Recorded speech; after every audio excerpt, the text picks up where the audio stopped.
Når helgen nærmer seg, spør alle hva jeg gjør da. Jeg hitter kløben som om hverdag var en lørdag. Så mange damer er og drikker stopp på meg, så jeg lener meg til. Assalamualaikum warahmatullahi wabarakatuh. Waalaikumsalam. Saya sengaja pakai salam itu karena memang sampai saat ini saya masih pakai salam itu, Pak. Karena saya jujur, Pak, saya masih Muslim, Pak, sekarang, Pak. Tapi gini, Pak, kita lagi ngomongin si Charlie Chaplin ya. Ya, Itu yang banyak orang yang apa namanya yang mengatakan seperti itu, menjuluki seperti itu. Silakan. mirip, Pak. Mirip, Ya. actionnya juga mirip, Pak.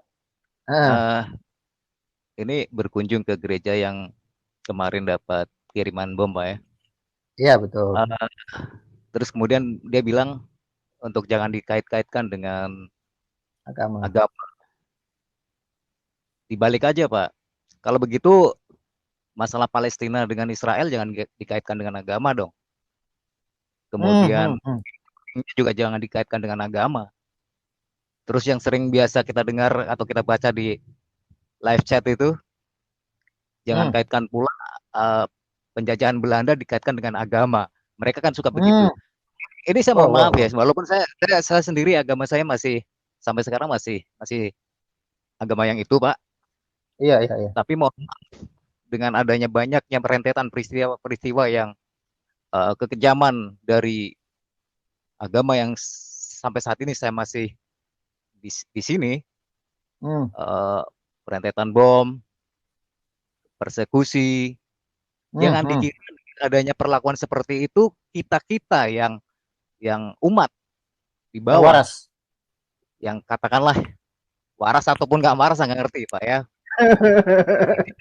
Tapi yang jelas mereka kalau mereka pikir dengan adanya aksi-aksi seperti itu kemudian membuat kita umat yang di bawah menjadi semakin kuat dan semakin kokoh berpegang teguh pada agama, itu salah besar. Saya sendiri, Pak, semakin pudar iman saya pada agama ini, dan ini saya jujur, Pak, ngomong, Pak ya, justru semakin ragu, Pak, saya, Pak, apa agama yang harus ditegakkan dengan cara seperti ini agama yang benar. Sabar, Pak. Kalau ini Pak Abdul, supaya dikatakan lagi ini saya setting karena saya juga baru supaya mereka jangan katakan saya setting ya, karena saya juga kaget ya kedatangan Pak Abdullah Sakar ini. Oh iya, Pak. Mungkin iya, Pak, Bapak iya, Pak. Biasa, mungkin Pak. bisa mungkin sering satu kali kalau mendengar. Ya, mungkin Ya, satu kata, dua kata bahasa Arab atau ayat yang Bapak tahu ada nggak? Gimana? Oh, ada yang menanyakan saya bisa baca ayat apa gitu? Kira-kira begitulah. Supaya jangan katakan Al-Fatihah. Oh, jadi meragukan keislaman saya begitu ya? Takutnya biasa ini begini, Pak. Al-Fatihah. Atau mau minta ayat apa? Iya, doa biasa ini sholat seperti apa? Tahiyat awal, biasanya ini katanya ini kaum kadrun ini. Assalamualaikum, itu tahiyat awal saya hafal, tahiyat akhir assalamualaikum ayuhan nabiyyu Ibrahim. Oke. Saya percaya, Pak. Saya baru dengar, saya sudah percaya, Pak. Cuma begitu, Pak. Kaum kadrun ini biasa sekali suka menfitnah, katanya cewek Kristen ini cewek settingan ya, padahal nggak ada settingan ini. Atau mungkin mereka setelah baca itu mereka masih memvonis bahwa bacaan saya salah. Itu kan biasa. Oke. Ya, lanjutkan, Pak. Ini saya sangat tertarik ini. Silakan, Pak. Lanjutkan. Yang salah. Ucapan saya mungkin salah. Atau lupa sedikit. Iya. Perlu ditunjukkan KTP saya. Jangan. Kalau saya sudah suruh ke Dukcapil, Pak. Iya. Kalau saya ini, Pak, kalau kami di studio ini percaya, Pak. Cuma biasanya kaum kadrun ini. Memang, Pak, karena memang begini, saya sering kali juga kalau ada murtadin katakanlah ya begitu yang kesaksian di channel YouTube Kristen gitu ya, dibilangnya itu settingan, dibilangnya itu orang bayaran. Iya, betul sekali. Mereka nggak berkaca bahwa banyaknya murtadin ini sebenarnya seperti fenomena gunung es, Pak.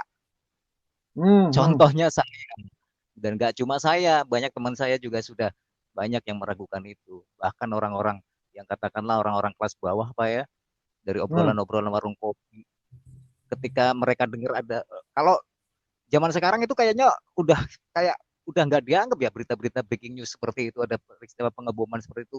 Kalau zaman waktu awal-awal bom Bali itu berapa banyak yang murtad sebenarnya diam-diam itu.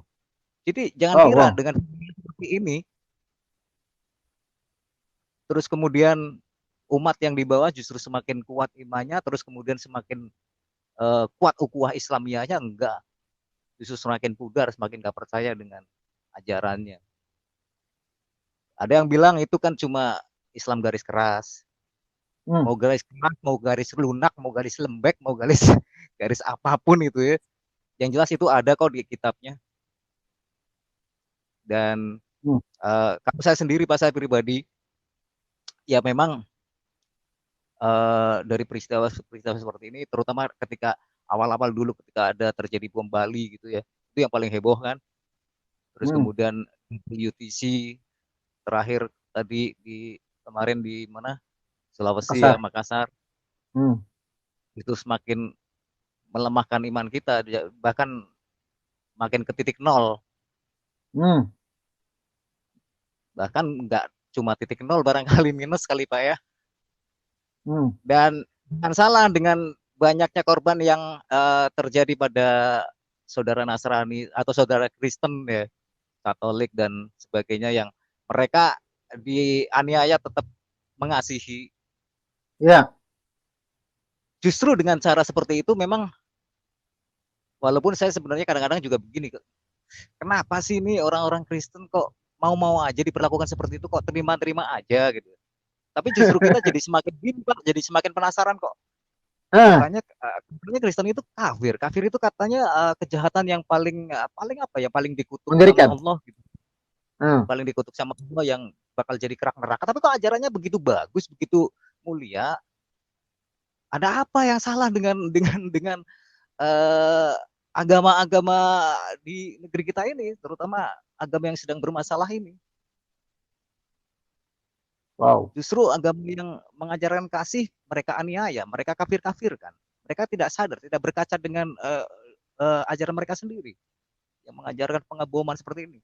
Ya kita mengutuk keras Pak ya dengan adanya aksi seperti itu. Saya tidak membenci Islam, tidak membenci Muslimnya, tapi kalau Muslimnya, ya contoh saya sendiri boleh dibilang saya juga korban juga ya.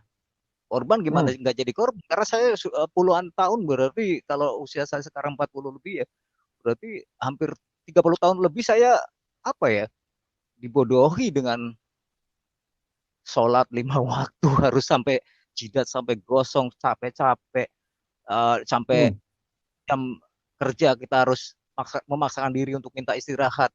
Sering konflik di kantor misalnya sama pimpinan gara-gara kita minta jatah waktu untuk sholat. Tapi mereka minta kita jujur aja ya, saya gimana ya, kayak seolah-olah menepuk air dibilang terpercik ke muka sendiri. Saya memang lagi ngomongin ini ya, memang karena kenyataannya seperti itu sih Pak ya. Saya pakai peribahasa kayak begitu, bener nggak ya? Memercik air dibilang ke muka sendiri.